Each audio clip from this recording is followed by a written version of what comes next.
las leucorreas, de los flujos que se pueden presentar durante la gestación. Entonces, acordémonos que durante el embarazo se puede presentar una leucorrea normal, que depende de los niveles hormonales que la mamita maneja en relación a los progestágenos y especialmente a los estrógenos. Esa leucorrea tiene unas características especiales, y es que es un flujo blanquecino o ligeramente amarillo, que es uniforme, es más bien clara, ¿sí? Inolora, no tiene ninguna manifestación, ningún olor específico, y su textura es viscosa, pero no es grumosa.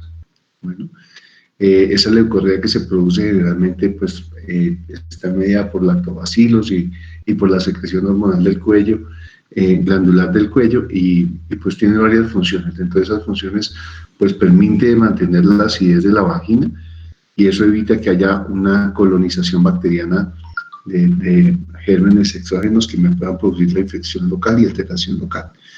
Pero además tiene por objeto barrer todos los microorganismos que puedan ingresar a la vagina, y con esa descarga permanente durante la gestación, pues vamos a ir barriendo esos microorganismos para que no se produzca una colonización. Entonces, en el embarazo se presentan infecciones genitales, cervicovaginales, que tienen consecuencias que pueden ser muy graves tanto para el feto como para la mamá durante la gestación. La principal complicación tal vez es el parto pretérmino y la lesión de las membranas. Entonces, la ruptura prematura de membranas por la lesión sobre el epitelio de la membrana y su posterior ruptura, y el parto pretérmino pues relacionado con la liberación de prostaglandinas y sustancias citoquímicas en ese sitio. Entonces, las consecuencias de tener un feto pretérmino pues es que vamos a tener un bebé con un bajo peso, y pues las complicaciones inherentes a la falta de maduración fetal. Adicionalmente, tenemos también o presentamos también alteraciones maternas desde el punto de vista, desde el punto de vista infeccioso. Esas complicaciones desde el punto de vista infeccioso van desde una corionionitis hasta una endometritis postparto, y sepsis y todas las complicaciones que vienen secundarias a esto. Hay un término específico que conocemos como vaginosis bacteriana. La vaginosis bacteriana es una enfermedad infectocontagiosa que se presenta principalmente por gérmenes anaerobios. Dentro de estas, el principal agente causal es la Gardnerella vaginalis, pero hay otros como el Mobilusco, los micoplasmas, que se encargan de destruir los lactobacilos propios del tejido endovaginal, y me altera la flora y lo colonizan rápidamente. Producen infecciones, cervicitis, producen descargas genitales importantes, pero pueden llegar a comprometer la estructura fetal.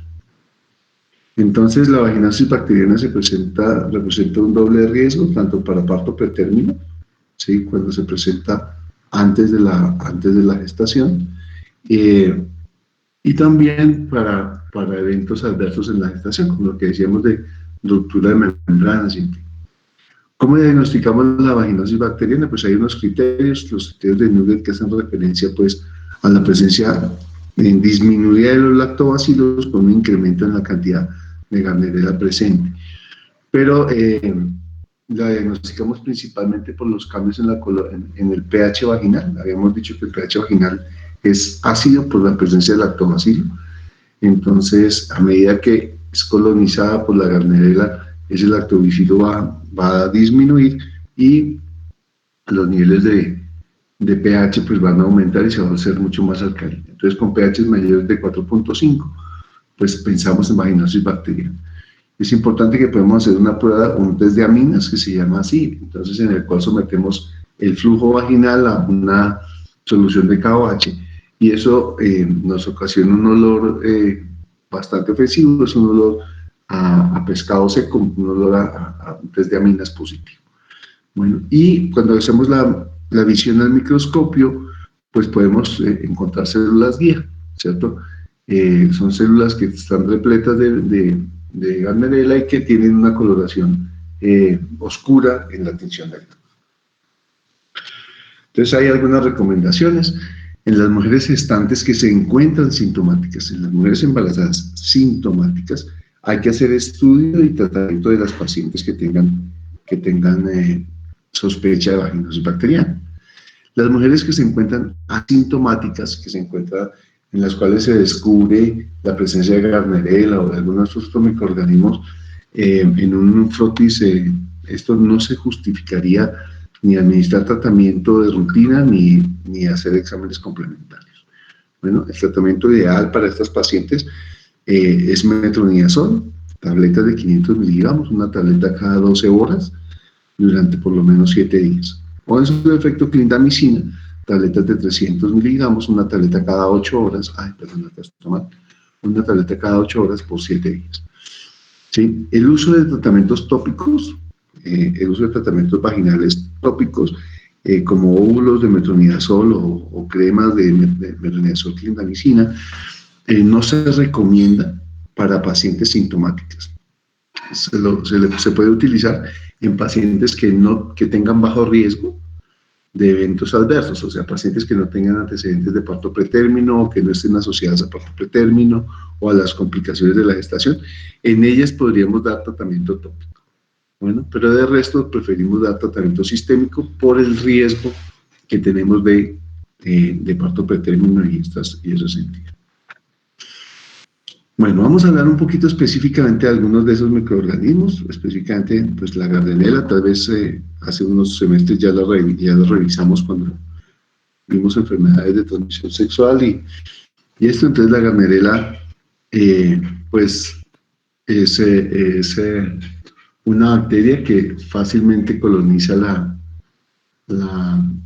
el epitelio cervicovaginal, que me produce una secreción blanquecina grisácea, firmemente adherente.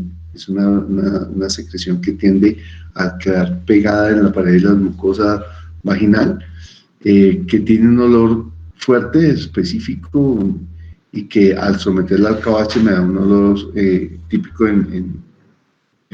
a pescado. ¿Sí? Hay unos criterios para diagnosticar la vaginosis bacteriana. Entonces están los criterios de Amstel y los criterios de Nugget, como vimos. Los criterios de Nugget pues, se basan en la cantidad de microorganismos presentes. Entonces, por un lado, la disminución de los lactobacilos y por otro lado, el aumento en la presencia de bacterias patógenas como la Gardnerella. Bueno, y los criterios de Amstel pues tienen que ver con el pH vaginal mayor de 4.5, con la presencia de células clave, que son los macrófagos llenos de células que ya mencionamos, con el test de aminas positivo, con la prueba del KH, y con la secreción de características, como dijimos, blanquecina, blanco-grisácea y adherente. Bueno, es una secreción homogénea, grisácea, adherente. Es fácil de reconocer este tipo de secreción. Bueno, entonces, pues no es difícil hacer el diagnóstico clínico. El tratamiento, como dijimos ahorita, entonces se debe hacer con metronidazol, 500 miligramos vía oral cada 12 horas. Los imidazoles están contraindicados al comienzo de la gestación, por eso no utilizamos metronidazoles durante el primer trimestre. Entonces, pues son teratogénicos, entonces no los podemos utilizar en el primer trimestre. Entonces, en el primer trimestre podríamos utilizar clindamicina, tabletas de 300 miligramos, cada 8 horas durante 7 días. Ese tratamiento debe sostenerse todo el tiempo hasta finalizar. Y usualmente deberíamos hacer una prueba confirmatoria más o menos un mes después para revisar que no vayamos a tener nuevamente complicaciones. Bueno, cuando se presentan infecciones recurrentes, se deben dar tratamientos alternativos, intercalados entre clindamicina y metronidazol y tratamiento tópico incluso, y dar tratamiento a la pareja. Bueno, aparte de las recomendaciones que tienen que ver con el uso de condón y de medidas de protección local para el pecho. El micoplasma genital, entonces es otra bacteria harta, son bacterias que carecen de pared celular, luego su tinción es difícil de conseguir. La presencia de micoplasma en la vagina y en el cervix es un hallazgo muy común, pero como les decía, no necesitan tratamiento específico a no ser que se encuentren sintomáticas.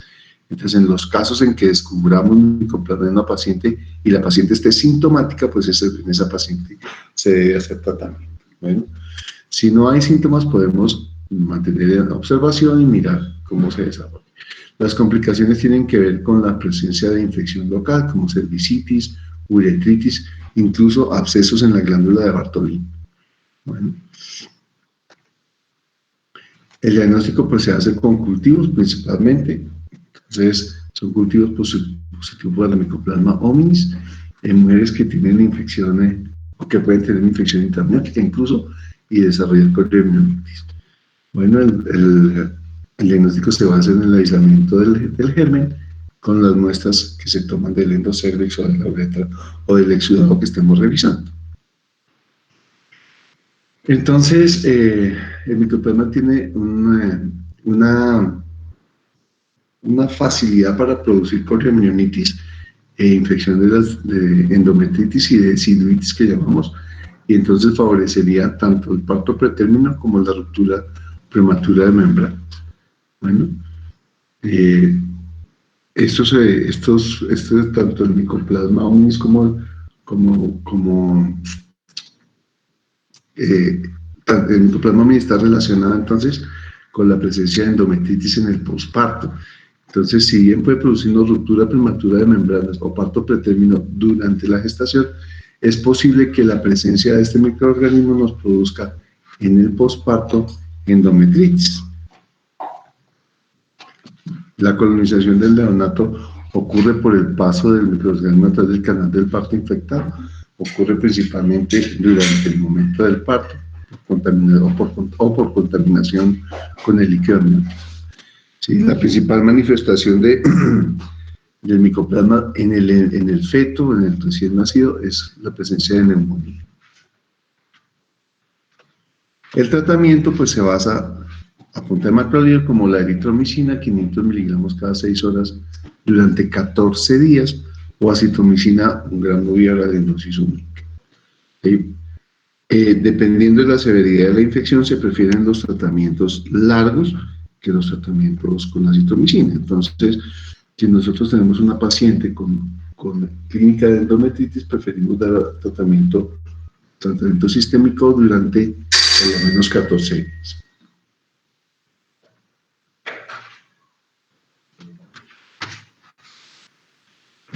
Bueno, otro de los microorganismos que frecuentemente se asocian a la presencia de leucorrea o del flujo durante la gestación o fuera es la blenorragia.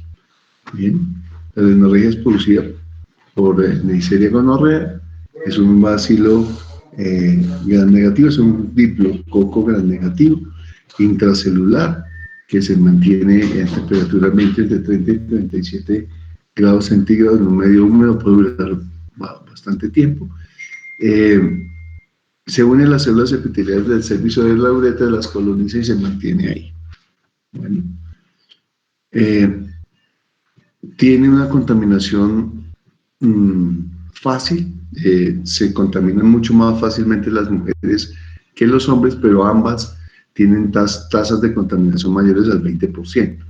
Varían entre el 20 y el 50%. El 50% para las mujeres quiere decir que una mujer que tenga una exposición con una pareja que esté contaminada con Neisseria, pues tiene el 50% de posibilidades de adquirir la enfermedad. Y un hombre tiene más o menos el 20% de posibilidades de adquirir la enfermedad con el primer contacto. Bueno, entonces es una enfermedad que se transmite muy fácilmente y muy rápidamente. Bueno, el sexo oral también es un factor de transmisión. Se pueden presentar infecciones gonocócicas en la garganta, en las amigdalitis por gonococo.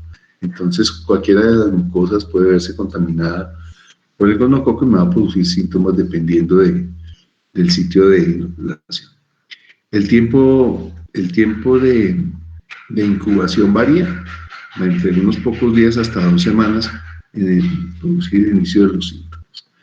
En los niños, entonces, la transmisión se puede presentar durante el parto, por contaminación en el canal del parto, y eso me producirá lesiones en las mucosas que se expongan del feto. Entonces, conjuntivitis o faringitis o amigdalitis. Pero también puede en algunas ocasiones atravesar la barrera placentaria. Entonces, es una enfermedad complicada.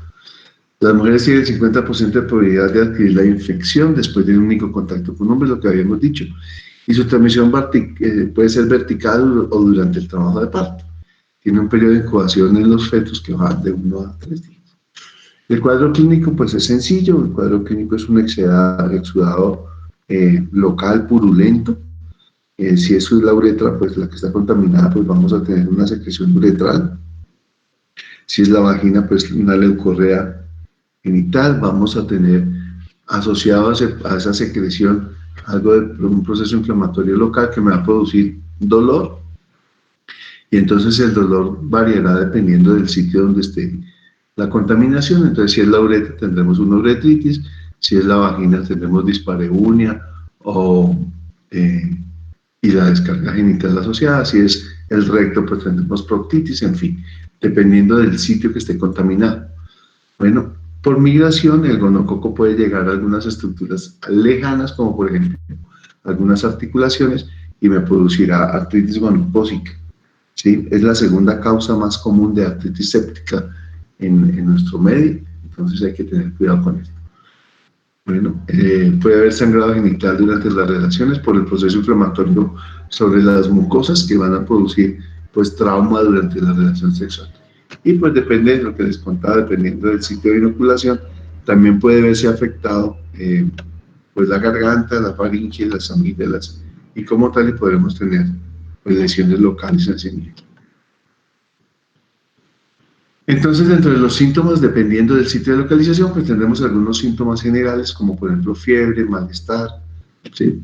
O locales de disuria, dolor pélvico, dolor de garganta, vómito, secreción y sangrado por el ano, eritema, producto de secreciones en los ojos, ¿sí? El principal reservorio del gonococo pues, son las mujeres que se vuelven, entre comillas, asintomáticas, que son mujeres que pasaron la primera infección y tuvieron inicialmente una descarga importante, genital importante, con una cervicitis local y con abundante flujo seropurulento fétido, pero que después de un tiempo esa respuesta inmune mejoró y entonces se va a hacer menos sintomática sin dejar de ser infectante.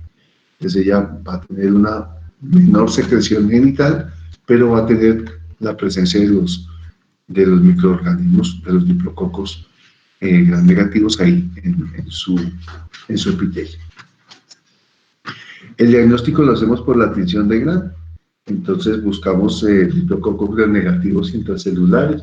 Acuérdense, les había dicho yo en alguna oportunidad, acuérdense de esa descripción, diplococo gram negativo intracelular, porque cuando pedimos frotis vaginal o frotis de alguna secreción, es posible que tengamos nosotros la exposición o la descripción de estos microorganismos y no vienen diagnosticados como gonococo, como Neisseria, sino vienen como diplococos gram negativos intracelulares.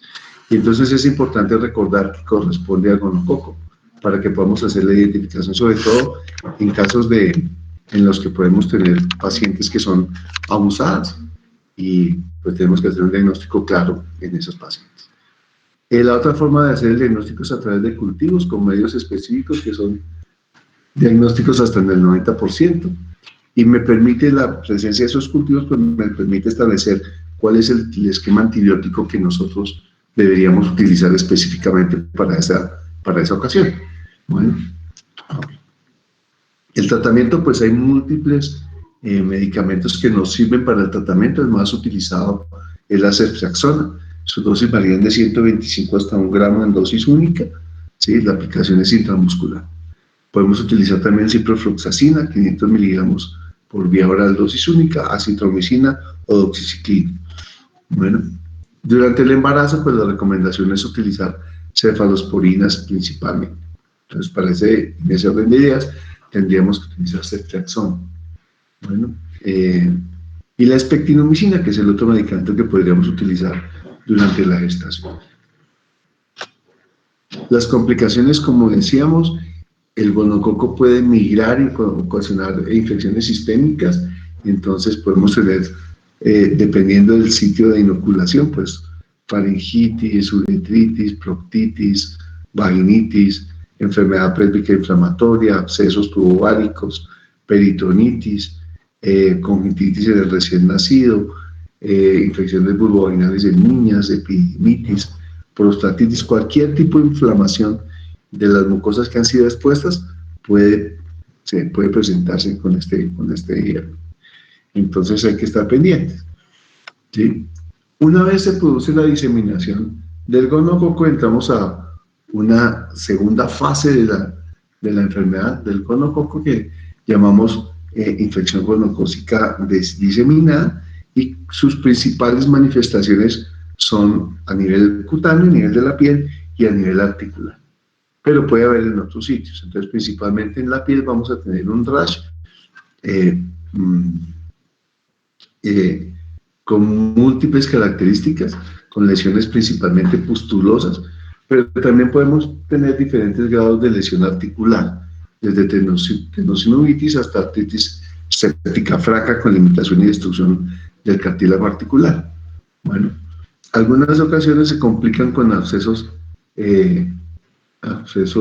perihepáticos y con lesiones a nivel vascular como endocarditis o, bueno, el tratamiento para las manifestaciones graves, para la diseminación sistémica, eh, pues es intrahospitalario y se debe hacer con ceftriaxona, ya sea endovenosa o intramuscular, principalmente endovenosa si estamos en un medio hospitalario, 1 gramo cada 12 horas, o con cefotaxime o con ceftizoxime, ¿sí? O podemos usar ciprofloxacina en dosis endovenosas de 400 miligramos cada 12 horas, o de ofloxacina, pero principalmente ceftriaxona y ciprofloxacina. Durante la gestación, básicamente, ceftriaxona y cefotaxima.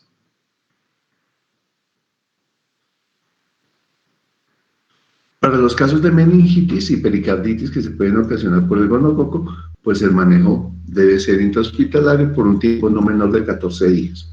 Bueno, dependiendo de la respuesta inicial, podemos, al cabo de unos días, si ya vemos mejoría significativa y disminución de la respuesta inflamatoria sistémica, podemos tratar de completar el esquema antibiótico en casa, pero tiene que ser medicación endovenosa. Para la conjuntivitis gonocócica, la dosis es de 25 a 50 miligramos por kilogramo de peso intravenoso en dosis única. Bien, cuando la infección por Neisseria ocurre antes de la semana 12 de la gestación, momento en el cual la cavidad coriamniótica no ha sellado completamente, pues la bacteria puede ascender y producir endometritis, salpingitis y pérdida gestacional. Bueno, entonces, cuando el gonococo actúa antes de las 12 semanas de gestación, tenemos un riesgo adicional de parto, de aborto. Bueno, si la infección ocurre después de las 16 semanas, se produce coriamnionitis, y esa coriamnionitis puede desencadenar tanto parto pretérmino como restricción de crecimiento intrauterino como ruptura prematura de membranas. El riesgo que tiene el neonato de adquirir la infección al pasar por el canal del parto va del 30 al 50%. Obviamente, la contaminación fetal durante el parto es mucho menos grave que la contaminación vertical cuando ocurre durante la gestación por el paso placentario. Pero esas complicaciones tienden a ser de las mucosas, lo que decíamos de la conjuntivitis y la faringitis en los recién nacidos. El tratamiento recomendado, como dijimos, para estos niños es principalmente ceftriaxona. Otro de los microorganismos que nos producen a nosotros descarga genital es el virus del herpes simple. ¿Sí? El herpes produce una descarga genital variable, abundante inicialmente, que posteriormente se va a modificar. Bueno, el herpes pertenece a la familia del herpes viridae. Existen varios serotipos, conocemos el tipo 1 y el tipo 2 principalmente, aunque no son específicos. Sabemos que el tipo 1 principalmente produce lesiones orofaciales e incluso nasales, ¿sí? Y el tipo 2 principalmente lesiones genitales. pero no quiere decir que no tengamos lesiones del tipo 2 también en mucosa oral. Bueno, ambos tipos tienen capacidad para producir lesión en cualquier parte. Bueno, esta es la presentación típica, es un fuego, pues, lo que conocemos vulgarmente en la mucosa oral, para el tipo 1, ¿no? Es una enfermedad contagiosa, recurrente, que tiene tiempos de mejoría y que en los cuales el paciente puede permanecer asintomática, pero repetidamente cada vez que tenemos alteraciones en el sistema inmune, el virus tiende a reaparecer. Es por eso que nosotros vemos que los pacientes que tienen herpes labial, frecuentemente cuando tienen momentos de estrés o de inmunosupresión, la primera manifestación que hacen es de nuevo la aparición de las lesiones herpéticas en la boca. Algo similar ocurre con el herpes genital. Siempre que hay un episodio de inmunosupresión, pues se manifiesta nuevamente, se produce nuevamente la exacerbación de la enfermedad. Las lesiones básicamente que se producen son básicamente microvesículas, son microvesiculares, que posteriormente se van a volver pustulosas, luego se van a confluir unas con otras y finalmente pueden producir úlceras. Bueno, dependiendo de la localización, pues la irritación sobre las mucosas va a producir distintos grados de descargas genitales. Bueno, esa descarga genital tiende a ser blanco y alina o blanquecina, dependiendo de la severidad de la lesión.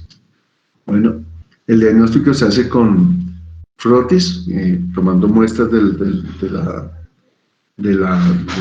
la secreción en el fondo de las lesiones y tomando pruebas de PCR y de bueno, son las pruebas más sensibles. La infección congénita, las mujeres no infectadas antes de la gestación y con relaciones serodiscordantes son las de mayor riesgo de transmisión materno-fetal. O sea, sí hay riesgo de transmisión al feto. La mayoría de las infecciones neonatales por herpes son el resultado de una infección nueva no diagnosticada en la madre. Bueno, entonces es difícil hacer el diagnóstico del herpes genital mayor. No es difícil siempre y cuando yo vea las lesiones, pero en las pacientes en las cuales las lesiones no son visibles, pues es posible que pasemos desapercibida la infección y no hagamos el diagnóstico. Bueno, aunque tienden a ser bien sintomáticas, sobre todo las mujeres que tienen primoinfección. Las mujeres que tienen herpes recidivante, pues pueden modificar su patrón de comportamiento durante el embarazo y pueden no sospechar. La primoinfección se produce con mayor frecuencia en una viremia materna y esa es la causa de la contaminación fetal. Se asocian entonces esa contaminación fetal o ese paso vertical al feto con malformaciones congénitas del tipo de hidranencefalia, chorioretinitis y hasta muerte fetal. La primoinfección en el embarazo tardío ocurre entre el 30 y el 50%. ¿Cierto? De los fetos tienen entre el 30 y el 50% de infección neonatal. Bien, la transmisión vertical del virus del herpes es rara durante el embarazo, pero el 85% ocurre durante el parto. Bueno, entonces la transmisión vertical puede ocurrir durante la gestación, pero no es frecuente, es mucho más común durante el momento del parto. Entonces, esta infección en el canal del parto pues, me va a producir las lesiones en el feto, principalmente lesiones tópicas, tanto a nivel ocular, labial, bueno. Los cuadros diseminados pueden incluir en el feto cuadros de compromiso del sistema nervioso central, ¿sí? Con encefalitis y meningitis. El tratamiento debe ser con aciclovir oral, 400 miligramos 3 veces al día durante 7 días. En caso de infecciones severas, el tratamiento debe ser endovenoso. La infección en pacientes con recurrencia se recomienda terapia supresiva con antivirales desde la semana 36, aciclovir 400 miligramos 2 veces al día para tratar de prevenir la transmisión en el momento del parto. Acuérdense que es el momento más frecuente de transmisión. Entonces iniciamos a partir de las 36 semanas con manejo antibiótico con aciclovir. Cuando la paciente presenta pródromos o síntomas o signos de infección al inicio del parto, la vía del parto se recomienda que no sea vaginal. Entonces, si tenemos lesiones activas o la paciente se encuentra sintomática en el canal del parto, pues tratamos de que la vía del parto sea abdominal. Perdón. Si, si, si tenemos ruptura de membranas y esa ruptura de membranas tiene más de 4 horas, pues ya suponemos que el feto ya estuvo expuesto al virus y entonces en ese caso ya no importaría o no se beneficia de un parto abdominal. Bueno, y otro de los microorganismos que tenemos es la clamidia trachomatis. Ay, mentiras, me adelanté. Vamos a hablar de cándida.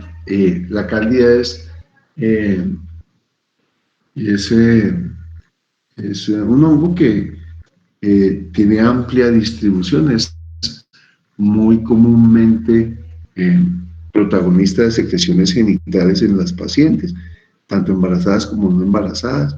No es como tal una enfermedad de transmisión sexual, pero tiende a ser replicativo.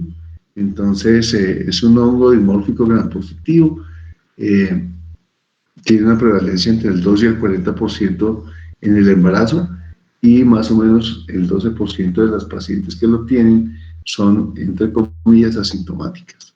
Bueno, se caracteriza por una descarga genital blanquecina amarillenta, eh, grumosa, tiene un olor, si bien no es el olor fétido de las pacientes que tienen eh, Gardnerella o Trichomona, sí tiene un olor característico como ácido, pero no es un olor igual de ofensivo a los otros, es un olor como típico y el olor no es muy fuerte.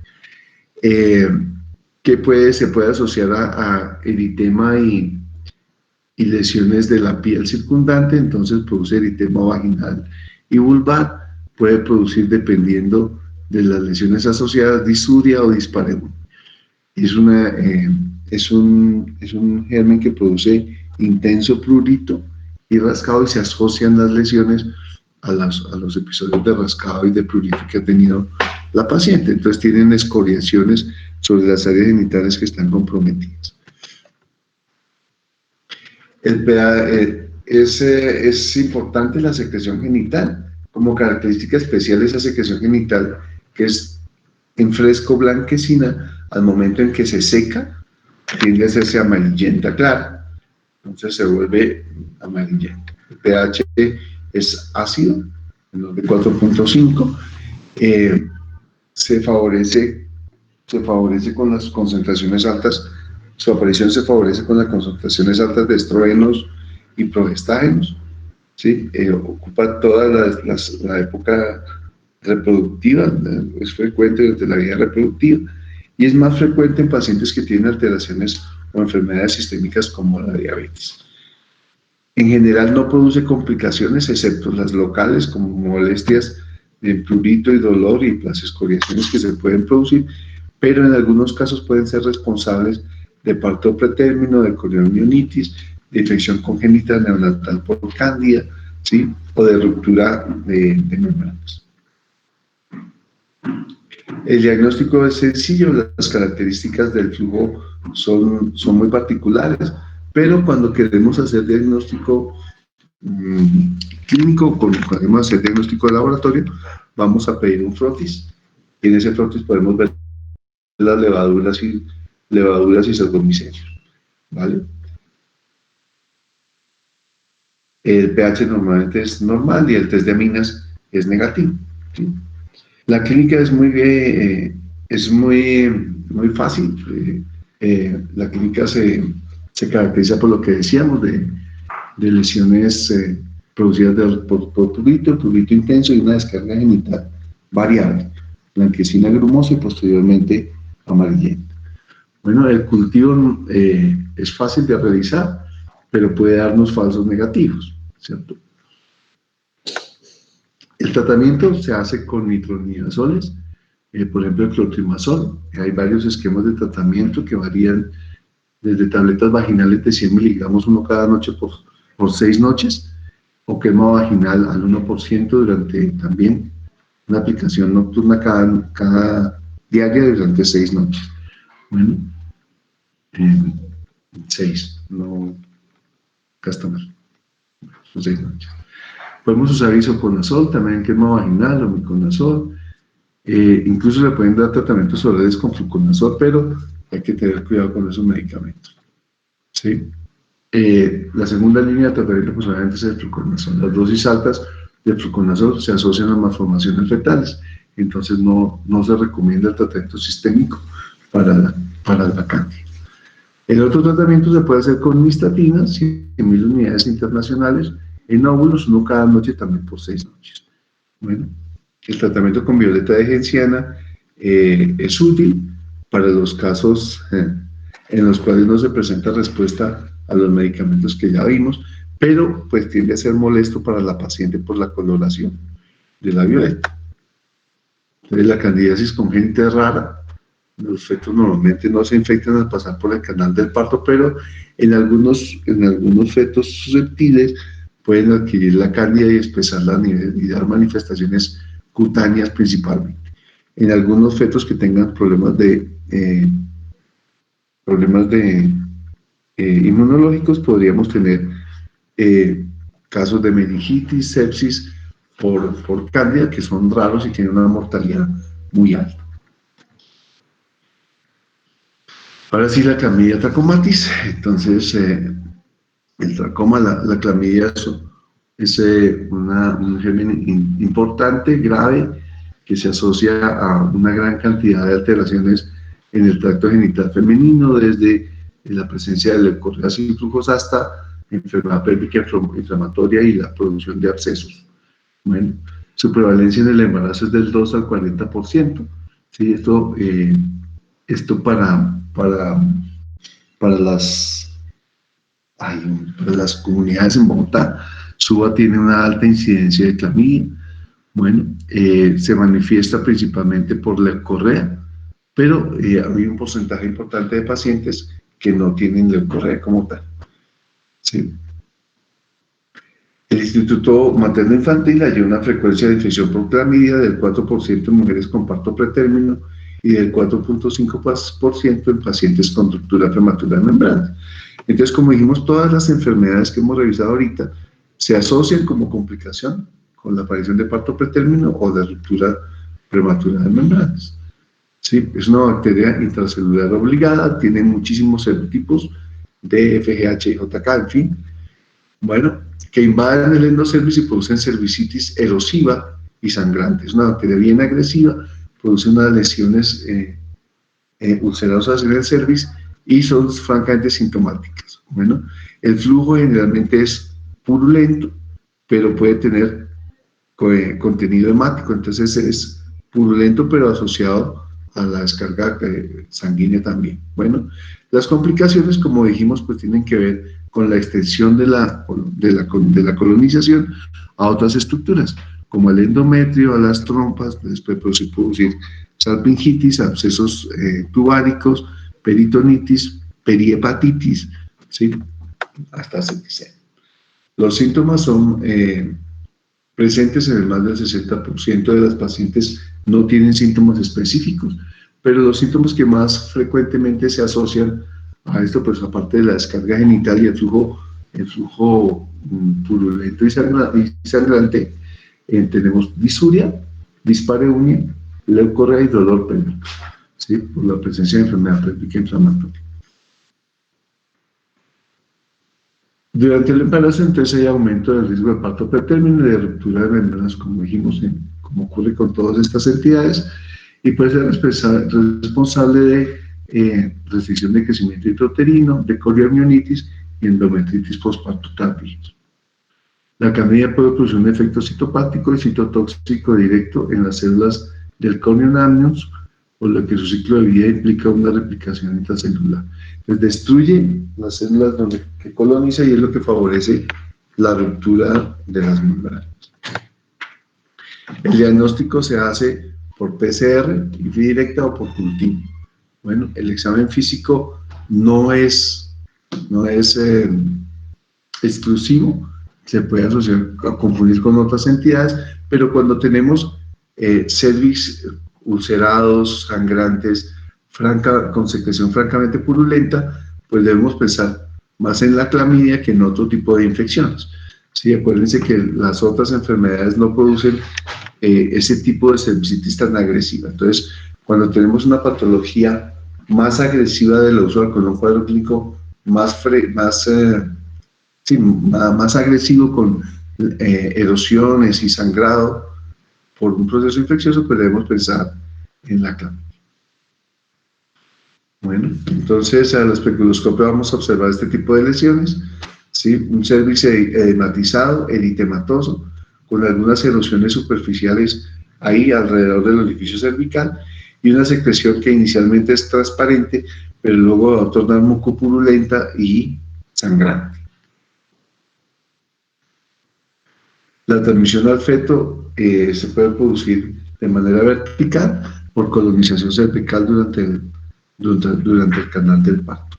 El riesgo de colonización del recién nacido es del 20 al 50% de los casos. Las dos principales complicaciones fetales pues tienen que ver con la conjuntivitis y con la neumonía. Entonces puede producir conjuntivitis fetal o neumonía. El tratamiento pues es a base de eritromicina, 500 miligramos cada 6 horas durante un tiempo no menor de 7 días. La acitromicina también no funciona como dosis única, 1 gramo, pero hay estudios que demuestran una eficiencia de la amoxicilina 500 miligramos oral 3 veces al día durante 7 días.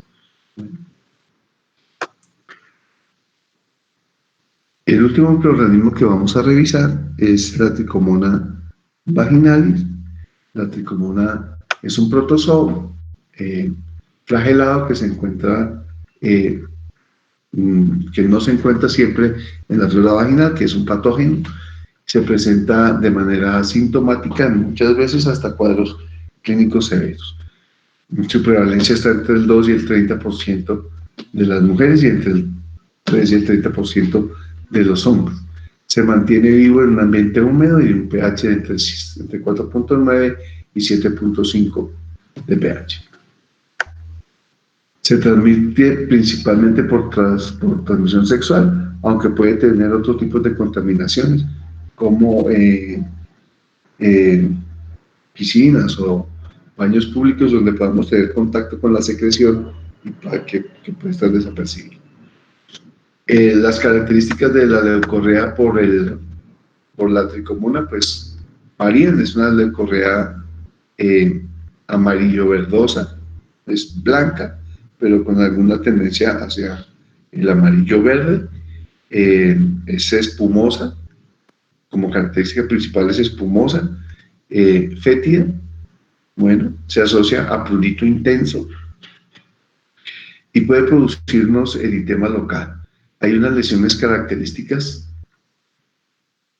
como estas que vemos acá, sí, puntiformes, de un cervix en fresa, ¿vale? Que son típicas de la lesión por tricomona. Entonces, son pequeñas lesiones hemorrágicas puntiformes que pueden aparecer en el interior del cervix, incluso en la vagina. Se conoce como cervix en fresa y es como un hallazgo patognomónico de la tricomona.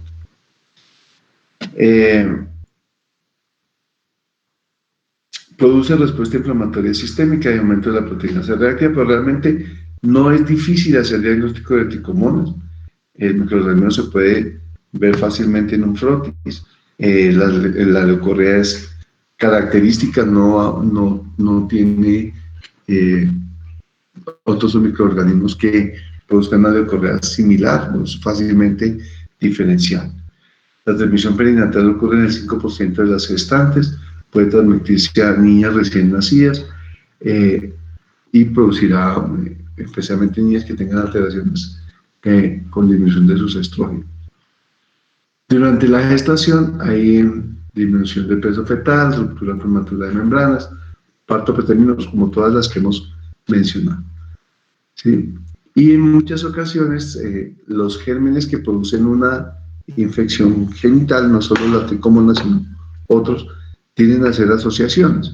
Entonces no es infrecuente encontrar que en una misma paciente pueden cursar Gardnerella con tricomona, tricomona con Neisseria, o en fin. Bueno, entonces es común encontrar mezclas. El diagnóstico pues se hace con un frotis en fresco y más un cultivo.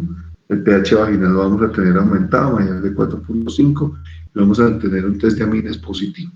¿Sí? Igual como en la Gardnerella, pero las características del cervix y del flujo son diferentes. ¿Sí? El tratamiento se debe hacer con metronidazol por vía oral, 2 gramos en dosis única. ¿Sí? Podemos hacer, si no toleramos por los efectos adversos que produce el metronidazol, pues vamos a dar 500 miligramos cada 8 horas durante 5 días. Podemos utilizar también tratamiento local, ¿sí? Con tabletas vaginales, una cada noche por 10 días, ¿sí? O seguidas, o combinaciones, ¿no? Dependiendo de los hallazgos que encontramos. Bueno, chicos. Para terminar, entonces, quiero que revisemos un momentico lo que tiene que ver con el estreptococo del grupo B. El estreptococo del grupo B es un patógeno que no es muy sintomático en las pacientes, no tiende a producir mayores efectos en las mamás, pero que su paso a través del canal vaginal al feto puede producir consecuencias muy graves para el recién nacido. Esas consecuencias van desde meningitis, neumonía, sepsis, que son muy complicadas para el manejo en esos recién nacidos. Entonces, el estreptococo del grupo B es un coco gram positivo que se caracteriza por ser hemolítico. Si este microorganismo coloniza la vagina y el cervix sin producir enfermedad en la paciente, ¿sí? En la mujer, es un patógeno importante, muy, muy grave para el neonato. Este estreptococo del grupo B puede ser detectado por cultivo, por pruebas diagnósticas rápidas. Para el cultivo se debe tomar una muestra de la vagina y de la zona no rectal.